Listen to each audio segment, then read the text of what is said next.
સમાજમાં છેવાડાનો માણસ કેવી રીતે દારૂણ સ્થિતિમાં જીવતો હોય અને કઈ રીતે મદદરૂપ થઈ શકાય એની વાસ્તવિકતાનો અહેવાસ કરવા માટે સમાજ સેવા માટે પ્રેરિત કરવાના શુભ ઇરાદાથી ડુમસ વિસ્તારના સામાજિક કાર્યકર દીપક ઇજારદારે રવિવાર તારીખ 21 ડિસેમ્બરના રોજ પોતાને ત્યાં એકના એક દીકરા ધ્યેય ઇજારદારને 19મા જન્મદિવસ નિમિત્તે સુરત નવી હોસ્પિટલ ખાતે લઈ ગયા હોય ત્યાં તેમના હસ્તકે જ હોસ્પિટલમાં સારવાર લેતા ગરીબ દર્દીઓને 1200 જેટલી અનાજોનું કીટ વિતરણ કર્યું હતું।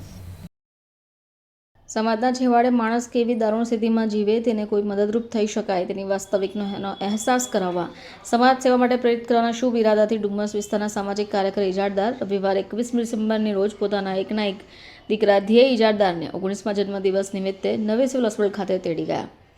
સારવાર લઈ રહેલા ગરીબ દર્દીઓને 1200 જેટલી અનાજની કીટનું વિતરણ કર્યું। હોસ્પિટલમાં લાગણીસભર દ્રશ્યો પણ જોવા મળ્યા। આ પ્રસંગે ઉચ્ચ અધિકારીઓ, હોદ્દેદારો, નર્સિંગ સ્ટાફ પ્રમુખ ઇકબાલ કડીવાલા પણ હાજર રહ્યા।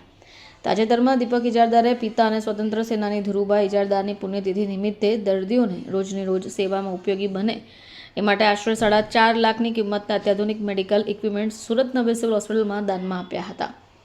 1200 જેટલા દર્દીઓને ગરમ ધાબળાની વેચવણી પણ કરી। પરિવારજનો માટે દાનની સરવાણી સતત વહેતી રહેતી હોય ત્યારે સમાજમાં અન્ય સમર્થ પરિવારો માટે પણ પ્રેરણારૂપ બની છે। દિવસભર ચાલેલ જન્મદિવસની ઉજવણી દરમિયાન તેમના નિવાસ સ્થાને વડીલ વંદના, સત્યનારાયણજીની કથા, પ્રસાદ વિતરણ, કેક કટિંગ, આતિશબાજીના કાર્યક્રમો પણ થયા। હિતેચ્છુએ દીપક ઇજારદારની પારિવારિક શાનદાર ઉજવણી દીકરા ધ્યેય ઇજારદાર હસ્તક ગરીબોની સેવાના પ્રયાસોને બિરદાવ્યા હતા। હું દીપક ઇજારદાર, સુલતાનાબાદ, ડુમસ, ભીમપોર, ગવિયર મગદલાનો સૌથી પહેલો રિયલ એસ્ટેટ ડેવલપર।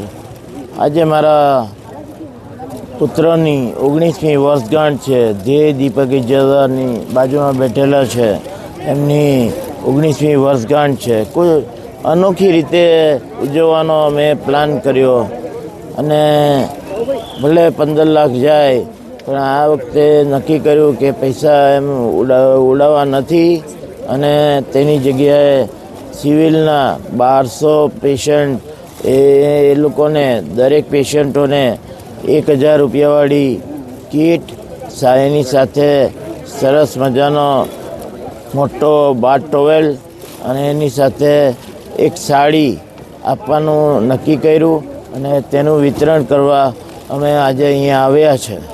અને ઘણા આનંદની વાત છે કે મારા એકના એક પુત્રને બી આ રીતે ગરીબોને અનાજની કીટ અને બીજું દાન આપવામાં આનંદ થઈ રહ્યો છે। એ જ આજે વાર્તા છે, બીજું કંઈ છે નહીં। અને સાંજે એમની કેક કટિંગ છે 5 વાગે સત્યનારાયણ કથાની અંતે અને એ 2:30 થી 5 ચાલશે। પ્રસાદ લઈને કેક કટિંગ કરશું અને આપ સૌ મારી સાથે ડિનર લેશો એવી અપેક્ષા છે। આનંદ દિવસ છે ને આ બધા પેશન્ટોને પાછું આપવાનું મને બહુ આનંદ આવે છે આ બર્થડે સેલિબ્રેટ કરવામાં।